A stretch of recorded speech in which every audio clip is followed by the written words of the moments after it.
The main idea that I wanted to talk about tonight was sort of the healthfulness and the boundaries in seeking out trans performers. Obviously, if that's the language that we're using and that's sort of the context that we're operating from, we're all on board. Like, we're all in favor of supporting trans artists in that way.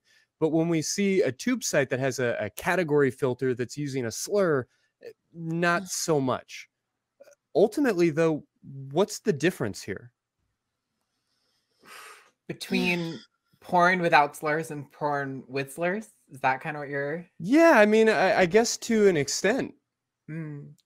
I mean, I definitely remember when those bans happened that people were kind of jokingly like, oh, well, now this is going to make it even harder to find the non-scuzzy trans porn because I know I can't...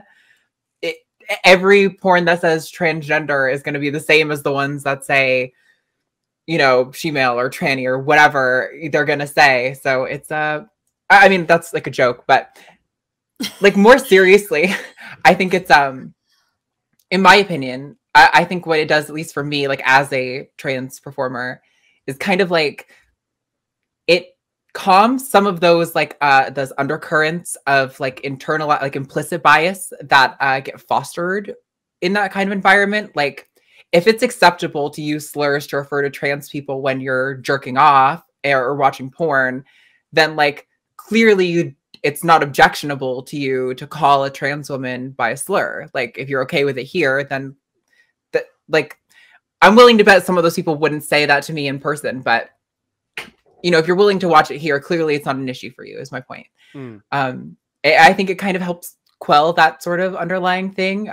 So I can actually work with just like this individual's issues and not maybe necessarily some like broader cultural baggage that they're carrying around, but it's definitely not a perfect solution, right? It's not like a panacea. It's not like suddenly everyone's pro-trans. All my customers are so awesome and easy to get along with. But it definitely helps, I think. Yeah, well, let me ask y'all both to explain that a little bit, because you both sort of referenced this this moment in time, or this tipping point where all of a sudden those slurs started to sort of disappear. I mean, do I have that right? Can y'all speak about that at all? Not disappear from the world, but maybe disappear from like some of our porn categories. Yeah, I mean, well, I can't remember if we were talking about this when we were on the air or not, but for example, Chelsea Poe is like prominent queer trans woman activist, and when she entered the industry, she kind of like took up the banner and shield and was like, hey, let's stop using these slurs. These are slurs. And, as a community of basically, I mean, I like to feel like porn is sort of a little bit of trying to be progressive in some ways.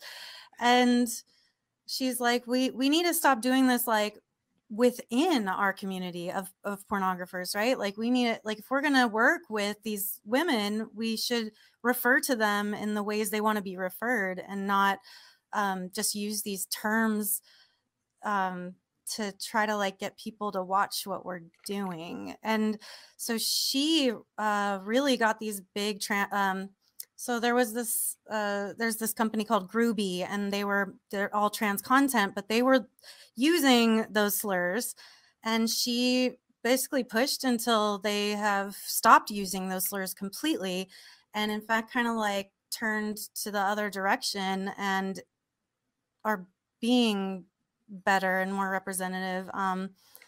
That being said, it's not a perfect company, and but I think it does make a difference, because like I'll get emails sometimes like, oh, can you make a video with this like slur? And I'm like, hey, this is just an education moment. That is actually a hateful slur, so we can just use the word trans.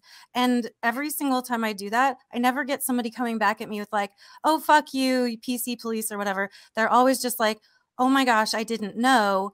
Those are just the terms that I've seen, so I thought that that's what we use. And so they're very open to that. It's just a matter of like, the more we use those terms, the proper terms, the more we put that out there, and we don't tolerate the slurs being used anymore. I think that it's just stuff that seeps into the culture at large, at least I hope. Yeah, we certainly don't advocate the idea of porn as sex education, but I mean, let's Right. be realistic. There are a lot of young adults, there are frankly a lot of teenagers who are discovering sexuality, and perhaps their first or even only interactions with trans folks is through that lens and through like Yeah. that particular label up at the top of the marquee. So I can't help but feel like it's a good thing that we have, you know, in a lot of ways eradicated that. Are there, Arden, you kind of talked about like some unintended consequences. I know you were sort of joking, but is there any other side to that coin? I mean, like, it's not like, so we've stopped calling it she-male porn, right? Like, sorry if anyone in the audience is bothered by that. I'm gonna say it. I kind of like making people uncomfortable, and I've got my past because I'm trans. So yeah, like you can say it. I won't. Well, the label has gone away. The genre of like she-male porn has absolutely not gone away. And if you type that into Pornhub, like you're still gonna get results. It's not like they've like, it's not like it's gonna say, oops, you meant transgender, and like you know, the Pornhub's not gonna have an educating moment with you. But yeah, you know, it's like I don't know. I think it's just kind of swept under the rug to some degree. It does help, and this is part of progress, right? It's not going to be like a perfect linear journey. That's totally cool. But like, I do think there are some ways in which changing the way we talk about these things has kind of swept some of the stuff under the rug without changing, you know, people's minds or their behavior about it. Attitude. Yeah. Yeah. Well, then what does discrimination look like for trans performers? I mean, we've touched around the edges of it, and I'm sure that's a very long list, but, you know, the audience, I think, can only imagine so much what that must actually feel like. I'd love to hear some of y'all's stories about what kinds of things you may be seeing. Yeah, I'm sorry. I don't want to. I feel like I'm talking so much. No, Arden, I feel like it's very important to like let you speak first. I do not want to be like the one who's like, let me answer all these questions on behalf. No, of that's totally okay. We love that here. So that's fine. But I don't know. I don't think it's that different from the discrimination that like we experience like broadly in our culture. And kind of that relates back to what I was saying earlier, where trans women in porn are very much just kind of treated like men with breasts. Like the things that we're kind of like expected to do and are very similar to the things that you would probably expect like a cis male performer to do. So for me, that's kind of an issue. Cause like, you know, well, I totally respect you. Like if you love like big T-girl dick and like that you just want to see them shooting ropes of cum, that's awesome. Good for you. Like have at it. But like the expectation that my body can perform that way is where it becomes an issue. Cause like most trans women that are being properly, sorry, let me phrase this a little bit more carefully. Most binary trans women who are on HRT and like medicated properly with like a physician are not going to be able to do those things. Like that's not how my body works. So it's kind of just like being treated like a novelty toy. And like, and the fear with that comes in too is like, I want to have GRS eventually. What's going to happen if suddenly I don't have a dick and the novelty of me being a trans performer is gone? You know, I don't think that I would become destitute, but I definitely know a significant portion of my customers would drop off the face of the earth. That's kind of where I think discrimination in porn towards trans women is where, at least where it impacts me the most. But there's, I'm sure I've touched on just the surface of it. Yes. So I mean, I've got some stories that kind of highlight that discrimination in the industry. And first of all, I want to say everything that Arden just said, especially about, you know, and I will say that these bigger studios, the Adult Times and stuff like that, when you get booked as a trans woman to do scenes for them, like you are expected to use your cock in ways that it may not work for you. And to me, I think that is hugely problematic. I think we should make the stuff that the people are capable of making and want to be making. But so that is one form of it for sure. And that's why, like, with my little indie fucking queer porn productions, like, I make it very clear that that is not a thing that has to happen. So because I want that different representation, that wide variety of queer representation. But the other thing is where I've seen this discrimination is that cis straight performers, or, you know, they'll do girl and work with cis men, can be there's a lot of discrimination against male performers who will, we call them crossover. So they'll either work, they'll also do gay work. So they're bisexual people and they do both, or they work with trans women. And there has been this stigma against that, to where then cis female performers won't work with those men. And I find that to be just this blatant homophobic discrimination, because I've even, like, we have meetings sometimes, or we used to in LA and stuff, to address certain, like, common issues. And this sort of homophobic discrimination can cause problems, has caused problems in the past. And there's a variety of performers at this meeting, and I was just stating, like, I don't understand why, if they have the same test, the same STD test that we all go and do, then why would you not perform with this person just because they've also performed with, you know, men or trans women or whatever? And I feel like it's this really old form of, I mean, these days it's an old form of kind of like HIV discrimination, and feeling like that just because they do this, then they're more at risk of getting it. And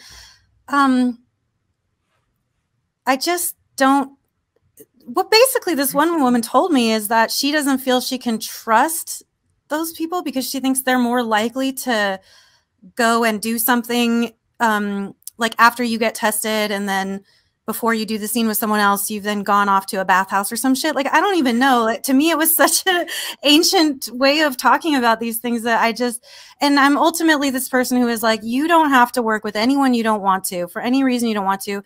But I also feel like you should not talk about your reasons then, because they will sound like you are just being bigoted because someone is different from you.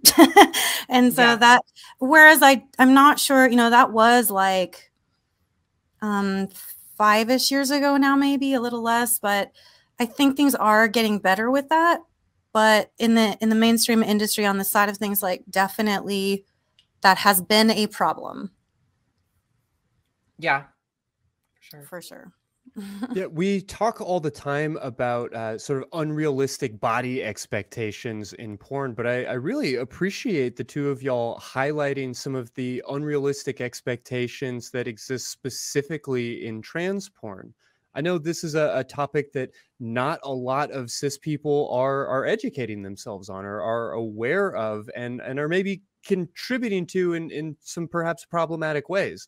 Like you said, Arden, there's nothing wrong with being drawn towards, you know, big, hard cocks. Like, that's fine and great and wonderful. But if that's the only thing that we're seeing, people may not have a good understanding of how, I don't want to say all or even most, but how many trans women relate to their penis. Yeah, the variety of ways in which trans women can relate to their penis. Mm-hmm. Yeah, that's extremely true. There's definitely, like, only one kind of, like, well, I won't say that. I guess there's two. There's, like, the tiny micro penis make fun of me dick, and then you have just, like, it's like the big throbbing cock, and, like, just come. That's all anyone ever wants to talk about. So sorry, rip YouTube monetization. I apologize to the producers, but yeah. Yeah. Is there a particular, like, type of person, or maybe a specific stereotype of a consumer that is drawn to some of this content in a problematic way, or that people should be aware of, or maybe try not to be themselves? Oh, wow. Yes. I mean, I think there are kind of like a lot of different kinds of people who are drawn in for like problematic reasons, or how they engage with it can be problematic. Like like one really common thing that even if you're just a trans woman on Twitter, I'm sure you've gotten this is people who were like, "Ooh, I think you're so hot, you're so sexy, I'm so into you, I love this content that you made, but I'm really into like your dick. What does that mean for my sexuality? Am I gay or straight?" That to me is always kind of a problem. Like I maybe some girls like to, or performers like to use their platform this way. I'm not like a therapist. I'm not going to be able to tell you what your that's sexuality a somewhat is. unreasonable expectation there. Yeah, like and I don't know you. Maybe you are gay. I don't know. I literally know nothing about you. All I know about you right now is that you bought my content, and that you have some presumptions about me. I guess similarly to kind of before, I think you kind of know it when you see it is the biggest concern. Like I think I also would say that if you are able to, if you have the privilege of saying no to a customer or two, because that's definitely a privileged thing. I'm not going to act like it's not. Not being afraid of saying, "Hey, I totally respect you and you're right to be into this. I don't think we're a good match. You should probably find someone else to make you this kind of content." Yeah. I've done that plenty of times. Oh yeah. Yeah. So many. Well, I know that our culture is evolving, that our relationship and our understanding, very broadly speaking, of trans bodies is changing. I still think that it's really easy to make mistakes in this space, and I hear the two of you being very I don't know. I guess I would say accepting of all of that, and I have to say, like as a therapist and as an activist, it makes me feel perhaps a little bit protective of y'all. And I don't mean to overstep my bounds there, but I guess I'm curious about that line of how often or in what ways you can be accommodating, and when that just crosses a line, and when something becomes despicable or more than you can handle. Can y'all speak on that at all? Well, I just want to say, like, kind of real quickly, I think one of the reasons why, well, I think there's multi prongs here. So about 10 years ago or so, I had never been with a trans woman before, but I was very curious. I would say even that I'm kind of guilty of maybe fetishizing or compartmentalizing trans women. And I remember, gosh, I was on this show and I met some trans women, and I asked this terrible question, and I'm confessing right now. This was 10 years ago. But I said to her, I was like, I really want to have sex with a trans woman, but I just don't even know, like, how would I do that? Because I'm so used to having sex with, like cis women, and then I know how to have sex with my boyfriend, but like, how would I make that, And she was like, you're just having sex with a girl. And I look back on myself, the fact that I even asked her that question, it's cringe fest 2021. Like it hurts my heart. But the point is that my journey since then of understanding, and just coming to a more enlightened place, right? There has to be room to let people learn. It was my ignorance. That was where I was. I was just ignorant. And I have opened myself up to learning and understanding on a different level. And so now I am better. And so I want people to feel that space. If every time someone misgenders an NB person, or someone misgenders someone, and they don't mean to be cruel and callous, but the response is, how fucking dare you, and anger and these things, then I think that we're just going to push people away and make them more nervous and more like justify their ignorance and stuff like that, than if we are a little bit more understanding that it takes time, or at least it takes like education. It takes you got to see it. You know, I hope I'm explaining myself correctly here. Yeah, no, totally. I mean, like, I feel like everything that I do, I always try to be like, I want as many people to care about trans rights as I can convince to care. And yes. so for me, like a big part of that is giving people the freedom to be wrong. And I may have to say like, well, okay, I totally get what you're trying to do there. Probably wouldn't use that word in the future. It's cool right now. I'm not going to like crucify you for it, but somebody else might in the future. Yeah. Yeah, I try to extend so much empathy to people who are learning, because I know even me, like I hold internalized transphobia. I know early in my transition, I would look at other trans people who I could identify were trans, and I would be like, oh my God, like I think X, Y, or Z about them. Like people are going to think that about me. And then realizing like, wait, no, I'm just revealing that I hold these biases about trans people and I am a trans person. So like, on what grounds do I have to be like rude to someone who's ignorant if I'm realizing that like I'm still biased against a group that I'm a part of? I think that's a really common experience of marginalized people when you're wrestling with internalized bigotry, to like not know what to do with that. And I understand, and I'm so deeply empathetic to people who like lash out at bigots, because like I get it. It's we don't always all have the spoons to react in the most measured way, right? Shit's gonna happen.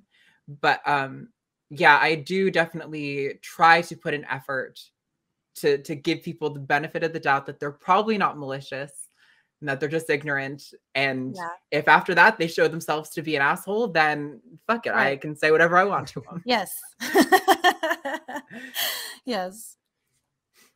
Yeah, well, how can folks who are watching this tonight not just not be an asshole, but actually become better consumers? You know, we're always telling people to pay for their porn, and I think that's got to be like the first, second, and third policy here.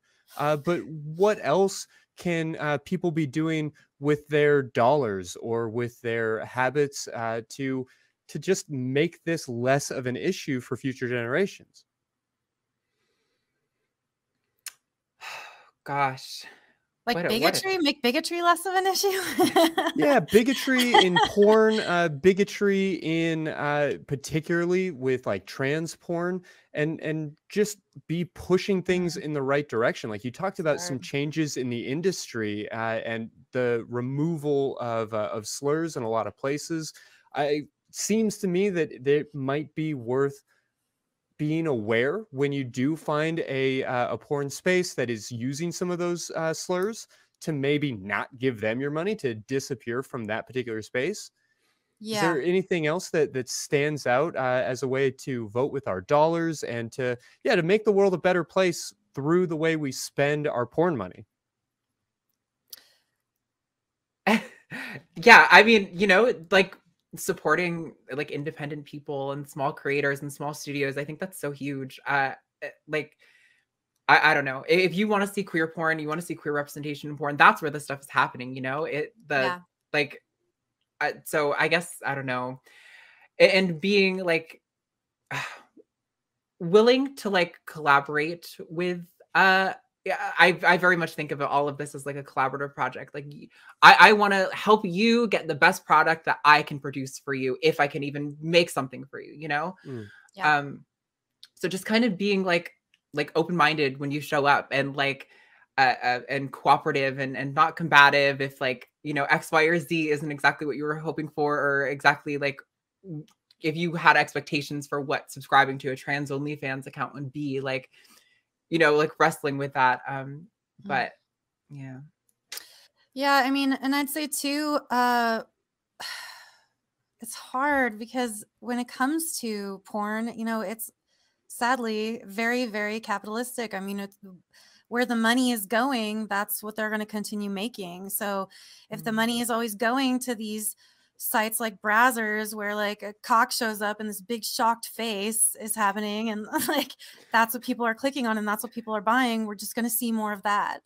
And it's just like a numbers game really at that point. But you know, there really is something to be said for members of websites. So if you're a member of browsers, you pay for it. If you're a member of an adult time website, or, you know, Transfix and stuff like that, they listen to their customers. They listen to their members.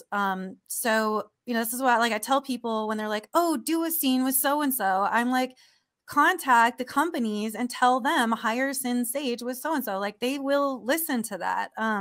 They don't fucking listen to me. I'm like, book me with this girl, and they never do. So I try to get them to my house so we can just make our own shit, but that's hard sometimes.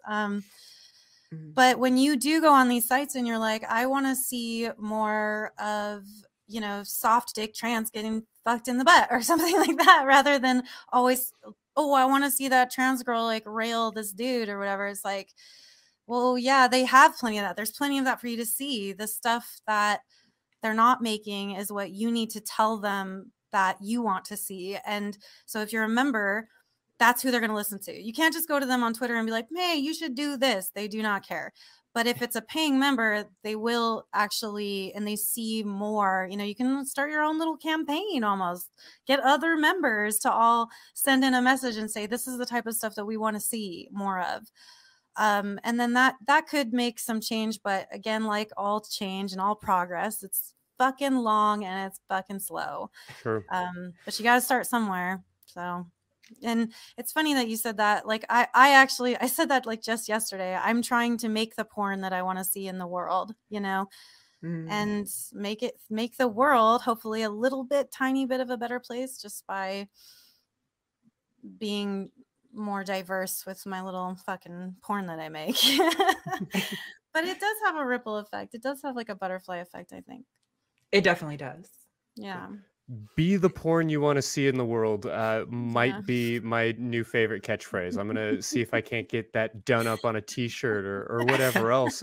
I do want to remind people very briefly that we've got a little bit left here in the show. There's just enough time to sneak in a call. If you'd like to reach out to us, we're at 512-991-9242. And we promise we'll be gentle. We're obviously getting into some conversation that makes a lot of people really uncomfortable. And so I get why people are hesitant to reach out.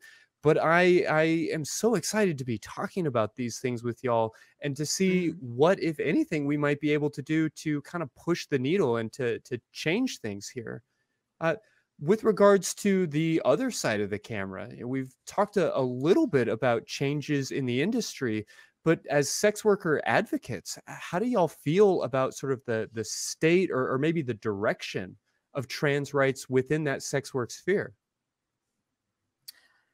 Well, here in Vegas, I just want to say things are going very well for trans representation, at least in my little bubble. Yeah, that's awesome. I feel like broadly there's very little momentum. It could be that I'm ignorant to it, so I would love to hear otherwise, but it doesn't really feel like there's a big push for, at least like specifically trans sex workers' rights more broadly. That's really unfortunate, because I definitely have always hammered down that, like, I don't think we can say that we've seen trans rights secured in the States until there are sex workers' rights as well, because trans rights and sex workers' rights have so much overlap. Like, if you really want people's quality of life and their material conditions to improve, like, liberating sex work is just as important of a goal as liberating trans people and seeing more legislation move in that can secure those rights for trans people. But unfortunately, I don't really think there's like a single significant like movement. Like, you know, there's like the Trans Law Center and like a few other organizations are keeping track of all the bills that have been popping up in every state for like trans sports laws and things like this. I don't really see anything like that. I think it's because right now the focus is like the girl on your middle school soccer team, you know, that's apparently going to destroy the fabric of Western society. So that, but we'll see. I'm hopeful, but you know, I won't hold my breath. Well, I do want to specify that when I said what I said about here in Vegas, I mean specifically within the industry only, like within the porn industry. Certainly not within sex workers' rights in general and stuff. And and as far as we can see, you know, any progress that we've made with trans rights or at least trans acceptance in the States, let us not forget that for our brothers across the pond, it is our brothers and sisters and MBs across the pond, it is fucked up right now.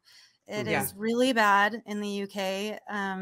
It is dangerous, and like it breaks my heart out. It like gives me chills to even fucking talk about it. So there's still, I think we're still kind of in the beginning stages of this fight. I feel, you know, and it's really just LGBTQ, you know, across the board, because I think for a lot of queer people, when marriage equality happened, it was like, phew, cool, we can like put the fucking work boots down and move queer on with rights our life. Accomplished. Yeah, and it's just like, nope, that was like one amazing milestone. Now let's get on to the rest of the work that we've got to do, because we're not fucking there. So no. Yeah, Arden, I don't mean to put you too much on the spot, but I'm really curious about this notion of the overlap between sex worker rights and trans rights. How do those two things dovetail into each other? Oh my goodness. Well, like when we're talking about like trans people are like overwhelmingly, disproportionately more likely to be homeless and poor and all of these things. And sex work is often while the bar for how likely you are to be like extremely successful at it may still be very high. The barrier for entry for sex work and porn and stuff is much lower, especially nowadays. So for a lot of trans people, in order to afford, like I do well for myself, I'm successful, and I still can't afford like every procedure I would like to have at this point in time. Like these things are very expensive, especially when insurance isn't covering it. So like a lot of trans people, in order to lift themselves out of poverty and have a chance at affording medical transition without going into massive debt, turn to sex work. It's a massive part of the community. And I know for a lot of trans people, they kind of feel like it's their only option. I know there was a poll in the UK that like 1 in 3 employers say if given 2 identical resumes and one was trans, I believe I'm saying this correctly, so hopefully I'm not spreading misinfo, but they said they wouldn't be as likely to hire the trans candidate because like I've heard that myself growing up. I remember applying for jobs as a little trans teen and hearing that they were worried about how that would affect business and things like that, you know? So it's no wonder that a lot of trans women turn to the areas where it's the lowest barrier for entry. So that's kind of my pitch, is that we rely on sex work, a lot of us, to survive and to get the necessary medications that we need and treatments. Until, you know, sex work is decriminalized or liberated or whatever the goal is going to be, you know, trans people are still, even if we secure, like, you can't discriminate me again in the job or whatever, like, there's still going to be trans women disproportionately in sex work just to survive. That's kind of my spiel. That is an important spiel that people need to keep in mind, for sure. I think, like the liberation, I love that, of sex work is, if we could get there first, like that would change the world. Change so much. Yeah. Oh my God. Yeah, and I don't want to speak too out of pocket, as I don't believe any of us are members of that community, but so many of the things that you're talking about in terms of sort of employment of last resort for certain folks and protections and these different things, I think we need to recall also applies to folks with disabilities who oftentimes are also fetishized. I mean, depending on the type of disability that we're talking about, there is a whole industry of pornography that is built around many of these same types of perhaps misconceptions or dehumanizations that can become really problematic as well. Can you speak a little more explicitly, like specifically? Yeah, well, so in particular, people who have specific handicaps, people who have amputations and other perhaps more extreme aspects of their body that people might gravitate towards because of their uniqueness or the sort of that exoticness component are going to be Okay. facing a lot of these discriminations that we're talking about. And then Yeah. on the other side of things, you have very similar concerns in terms of lack of access to employment, lack of access Oh, God, to yeah. medical care, medical expenses. I mean, I don't want to try and put an apple directly next to an orange, but there are some meaningful similarities that I think are worth at least acknowledging in this space. Yeah, absolutely. Yeah, I definitely agree. But again, you know, it is hard. It's almost like a line that we can't exactly define, because it's like, on the one hand, we don't want to treat people, like, fetishize a human being with a disability. But then if they can, you know, empower themselves with that to make a living for themselves, whereas otherwise it's extremely difficult, well, then we want to support that too, right? So it is just like, We want to support it's that too too. wiggly.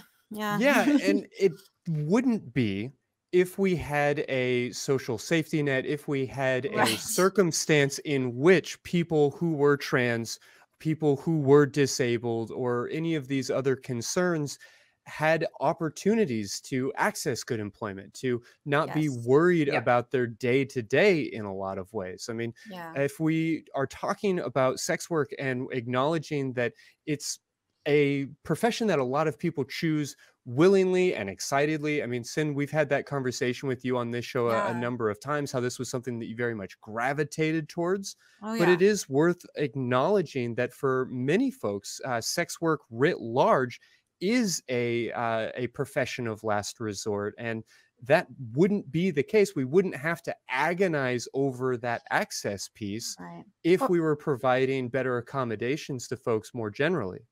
or Mm. maybe instead of saying last resort, maybe like best resort under the circumstances. Sure. Yeah. Best Because, Yeah. available yeah, under dire circumstances. Yeah. right, right.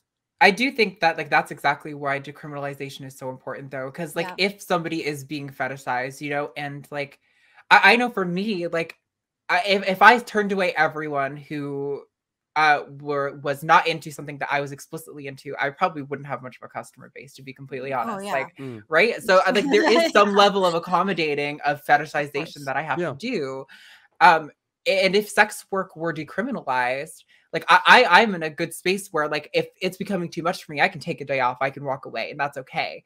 But like, if somebody is in the position where they're in dire circumstances and they're doing this out of necessity, like, they can't turn it off and walk away. So I think maybe that's more of a solution to this kind of, like, where's the line on fetishization thing? Because, like, Yeah. if people have the freedom to be able to walk away and not fear that it's going to, like, cost them their housing or their education or their medical Yeah. supplies, like, I think that would empower people to be able to protect themselves a little bit better.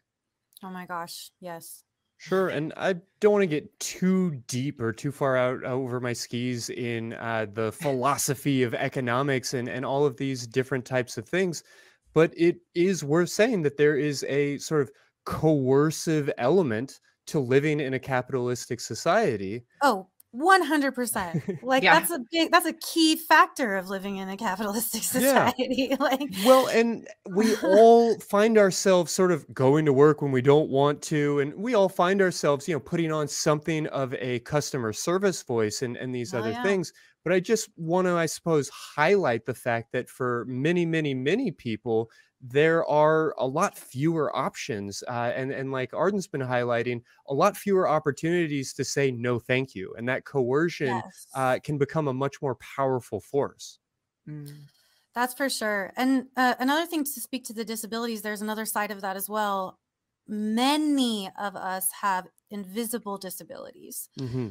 And So those true. are things you can't see just by looking at someone. And, sex work has been a fucking haven for people who have invisible disabilities, because it's like, if you were working a traditional 9 to 5 and you can't make it in on a particular day because you're having a flare up of something or another, well, sucks for you and you're fired then. You know what I mean? But Mm-hmm. it's like, in this job, it's like, well, thank God I have a little bit of space, and then I can do the work when my flare up goes down, or whatever the issue might be. I mean, this would be mental health stuff too.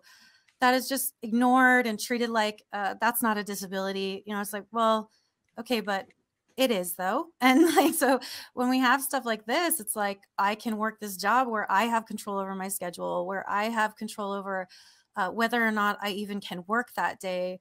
And things like that, because I'm working for myself and stuff. So I just think that people are always like, no, you know, the anti-sex work people are like, let's just get rid of this across the board and you can go find other kinds of work. It's like, oh, most people can't, you know, who have especially like invisible disabilities and stuff like that. So it's God, I mean, in that respect, it's a godsend. Nice. Yeah, I mean, this is a battle line that we see so often in like conservative versus progressive talking points. Just that idea of, well, absolutely no abortion, that's wrong, Right. but we're not going to do much of anything to help accommodate a unwanted pregnancy or accommodate taking care of foster children and these kinds of things. We're not necessarily interested in disability rights or providing that social safety net in these ways, but we're also not going to create any workplace protections that would allow somebody to have a typical 9-to-5 job. And we desperately want to steer people away from becoming pornographers, but we're not going to do much of anything to empower people to have the opportunity to choose a profession that better suits them. Yeah. Sad.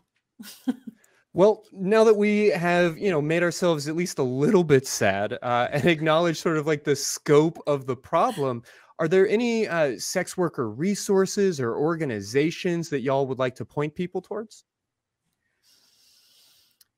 Yeah, there's definitely so here in Las Vegas there is a place called Sex Worker it's called SWAID, Sex Worker Aid Las Vegas. Although I think there might be many chapters of it, but it's like a mutual aid group here that does send money to people who are in need, sex workers who are in need here and now.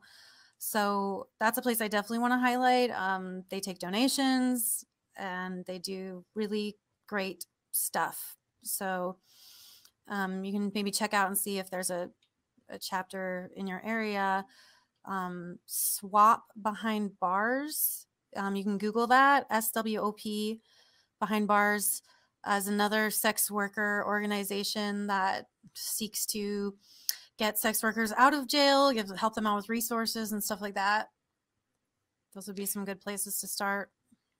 Yeah, SWOP is great. Sex work outreach project. Is that what it is? Yes, I can't remember. I believe so, yeah. They seem pretty good from what I've seen. I also like that they had it was like a news and updates thing where they would like tell you about like cases and stuff that they're like working on. That I love that. I think that's so great to like drum up attention on. Like we don't have like 50 cases like there are for like the trans sports laws right now, but like when cases do pop up in the media about like sex workers' rights, that we can like drum up a lot of attention about it, because that definitely has impacted other actions in the past. So I think that's great. Maybe not so much an organization, but definitely like I think mutual aid is a great place to start. Like if you know a sex worker who is struggling, like don't be afraid to donate. Like I know a lot of people have hesitations about donating to like GoFundMe's and stuff that they don't see, but like if you can part with $5 and you don't know how it gets used, like I think you could like make a huge difference in someone's life, and maybe they will use it in a way you don't approve of, but like guess what? Sucks for you. Their life is probably harder for you if they need this to begin with, and if they need like well, I won't endorse anything that I shouldn't while we're live on air, but I think you get my idea. Like I think mutual aid's great. Let people decide how to use to support themselves. I think that's a lovely thing. And that's basically like how I was taught, is that, you know, when you see someone asking for money on the corner of the street, they're obviously in need, and you just help them if you can. If you can afford, if you think that they probably need that $5 more than you do, just fucking give it to them and don't concern yourself. Your job is over. What they do with that money, that is their business. What you do, the fact that you are giving, that is your business, and then your job has ended when you've given it. And that's basically my theory. I just want to give the help when it's being asked for, and what happens after that, like, that's their business. So I think that's a really, really important thing to keep in mind. Yeah. And with the mutual aid, oh my gosh, it's amazing. And you can see that all over Twitter. There are people asking for help all the time. And so I know for me, like when I got my freaking check for COVID or whatever from the government, and I was like, yo, I don't need all this. I went on to Twitter and I was like, who's got to GoFundMe? Like, let's go. I'm giving you this money because you need it more than I do. Yeah, that's awesome. Yeah, I'm always blown away by the organization and the mutual aid, just the connections within the sex worker community. And in a lot of ways, I suppose it makes me sad because I recognize that it's coming from a place of deep need, that oftentimes sex workers are obligated to organize in these ways in order to mutually protect each other. But it's also just incredibly heartwarming and so different from the kind of cultural narrative around these types of spaces, just to recognize how much advocacy work really does go on here. Oh, so much. A lot. And like you were saying, Arden, too, it's like when the stories sort of get amplified. I mean, a real-time recent example of that would be the OnlyFans thing. I feel like when OnlyFans was like, okay, we're kicking off sex workers, there was just this huge reaction, not just from sex workers. I mean, mainstream media was talking about this, and they were saying, wow, the people who built this platform are getting kicked off of it. And we're talking about mainstream media, like kind of literally standing up for sex workers' rights. And, you know, it was a small step in the face of MasterCard's decisions, which they didn't change. But the fact that it changed OnlyFans' decision shows that we can make action happen. There's real power here. Yeah, Yes, yeah. yes. We can definitely make our voices heard. Yeah. I think there's something to be said about the person who takes a little too much pride in their Twitter activism. But that being said, it's a good tool. We can definitely get a message out very quickly and to so many people through that. And I think social media is definitely tipping the scales and the balances of power here. And that's a good thing to see. You'll love to hear it. I hate social media, and so for so many reasons, but it can be positive sometimes too. Yes. Yeah. Well, I'd love to hear from both of y'all here, but I'm going to ask Arden to go first. As we kind of wrap it up for the night, what are some final thoughts or just impressions that you want to leave with the audience about, I guess, about how to navigate trans porn? Oh, gosh. How to sum it all up. I guess like probably, I mean, we've kind of talked on this. I don't want to rehash too many points. But definitely remember that we're not men with breasts. I may have a dick, but that doesn't mean it functions the way you think or you want it to. Treat me like a human being. Don't be an asshole. What else? Oh yeah. Also, Sinn is so fucking smart and hot and awesome. So you should definitely go check out her stuff. That's my other first impression. Oh my goodness. It's a good thought to leave everybody with. Oh my gosh, I'm fucking honored. Thank you so much. So for me, I think that especially when it comes to trans creators, which I feel like pretty much anyone anymore that you're seeing in a video is also a creator.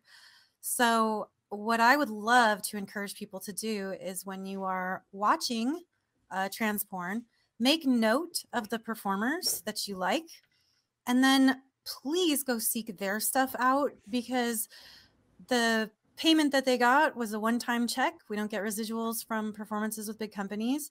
So when you then go find the performers and you go to their OnlyFans or you go to their website, you order customs from them, like that is how you are uplifting, supporting sex workers of all kinds, but especially trans sex workers. You know, show them your direct support.